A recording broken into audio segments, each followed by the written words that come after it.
But yeah, I mean, I grew up around music, but to be honest, I didn't know anything about the world of music other than what my dad was working on or writing. So when I was 12, I actually heard the radio, and my first reaction was, "Where's the rest of it?" You know, because I couldn't understand why there wasn't marimba.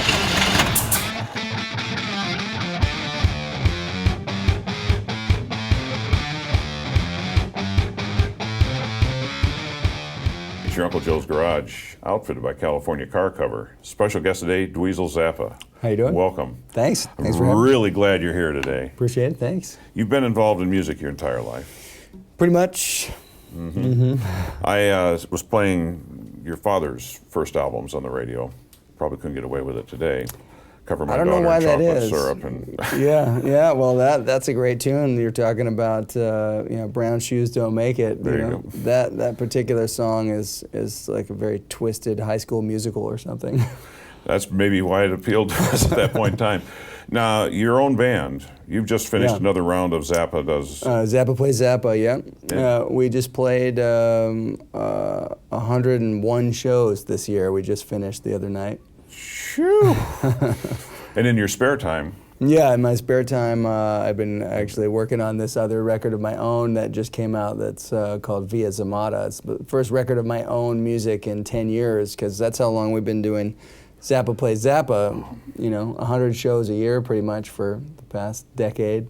Let me just point out to you guys, Frank Zappa's music was very complex. For sure. And very difficult to play if you weren't a master musician in the first place. And he didn't tolerate any crap going on within the band. That's right. And had some of the top musicians ever playing on it. And you took it upon yourself to not only learn this stuff, but then to project it out. That was a bold move, wasn't it?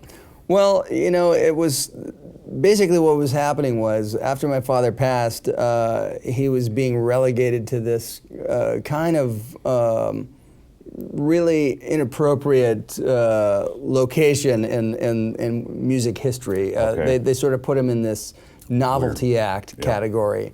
And I just thought, well, you know what, that's not right, because he made over 85 albums in his lifetime, and he was first and foremost a classical composer. He used a rock band as his orchestra for the most part, but he did several legitimate classical works with major orchestras and stuff, including the London Philharmonic and all this kind of stuff. So what I wanted to do was be able to present his music in a much more broad way that showed the depth and variety in the music, and show people that this isn't comedy or novelty music. That's a small part of what he did. And so, I just decided I'm going to learn this stuff and put a band together and go out and play it, because it's the only way that people can have the visceral response and let the music speak for itself.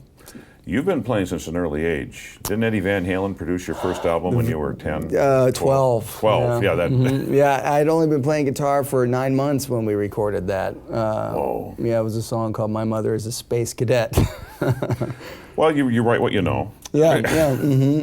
But yeah, I mean, I grew up around music, but to be honest, I didn't know anything about the world of music other than what my dad was working on or writing. So when I was 12, I actually heard the radio, and my first reaction was, "Where's the rest of it?" Because I couldn't understand why there wasn't marimba and all these other instruments, jumping out of the speakers, and where was all the crazy rhythms and all this kind of stuff. So it seemed too simplistic. I thought, there's something missing. That's simplistic is the key word involved in this fine industry. Yeah. So you were 12, the first album comes out. Were you actually playing with bands or just playing in the studio, or what were you doing? Well, when I did that thing, it was just a single. We did 2 songs. It was My Mother is a Space Cadet, and the flip side was called Crunchy Water. And so Eddie Van Halen produced that. And I didn't have a band that played out or anything at that time, but when I was 17, that's when I started having a band that we would start playing and doing things. But I made a full record that my dad produced. My first full-length record was called Having a Bad Day, and I was 16 when I made that then started just taking it seriously at that point and kept making records and doing other stuff. And you said it's been how long? The new one is Via Zammata, yeah. and it's been 10 years? 10 years since the last one that I made. Did you channel Tom Scholz of Boston in the way you were putting things together? No, the thing about this record is, it takes so much time and effort to do Zappa Plays Zappa. I didn't have any real time of my own to work on any of my own music, so I finally just said, I'll just put some time on a calendar and say, at this point I have to make a record. And it came to like about a week before going into the studio, and I still hadn't worked on anything for the record, so I had to make it all up during the time that I was in the studio.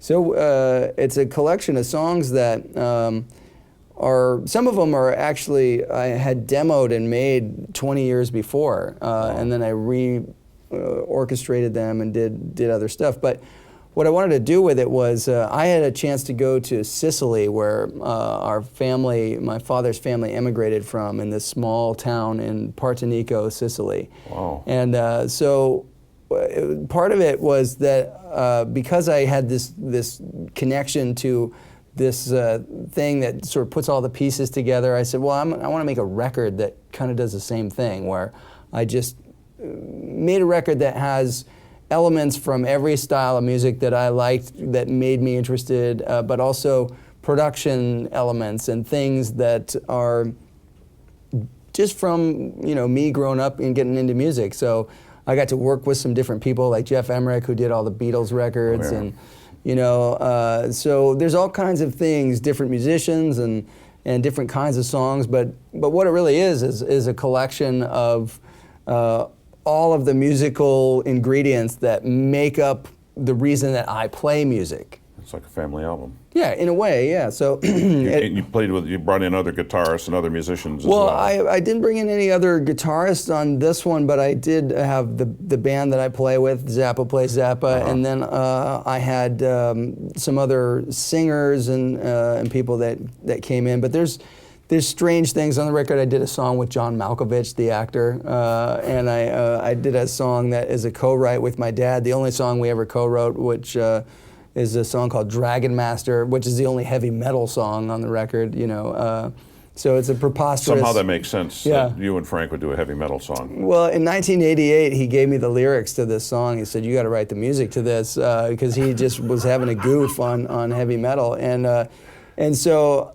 I had made a version of it that I never released, but it kind of went towards making a joke out of everything. But on this record, I said, I'm going to rework that and make it a legitimate heavy metal song, because part of the fun of it is to take what is so preposterous about the lyrics and then put them in context to make them legitimate, so that it was operating on a couple of different levels, You just finished with the tour, Saban Theater, beautiful place, and you're going out with the Jimi Hendrix Experience. Yeah, that's going to be in February and March.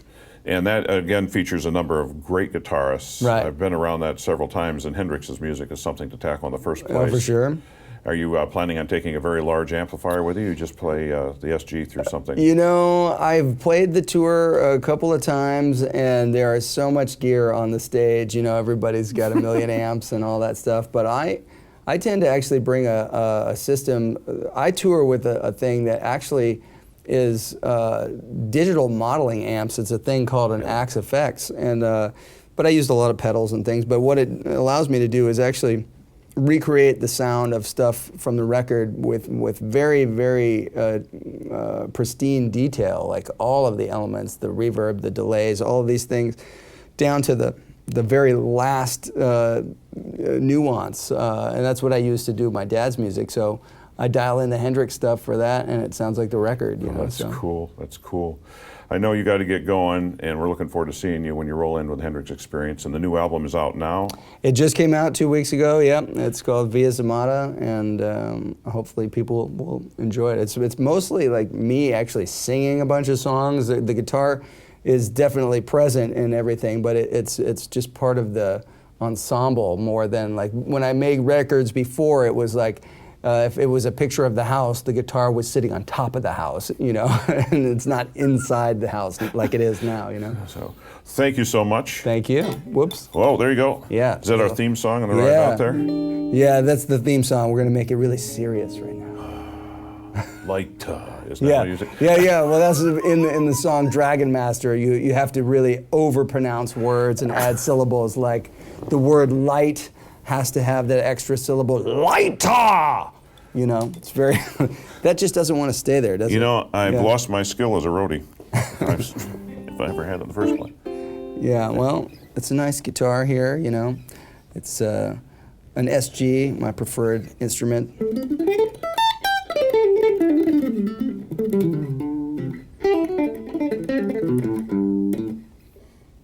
Just started playing, did you? Yeah, I picked it up a couple minutes ago, you know.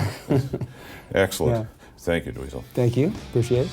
Hey, I know that you, yes you, haven't been in the Uncle Joe's Garage yet, but I got some good news. We have created a mobile version of the Uncle Joe's Garage, thanks to our friends at Mike Thompson RV Superstores. Like they say, don't miss a moment. And don't miss the mobile Uncle Joe's Garage coming to a location near you.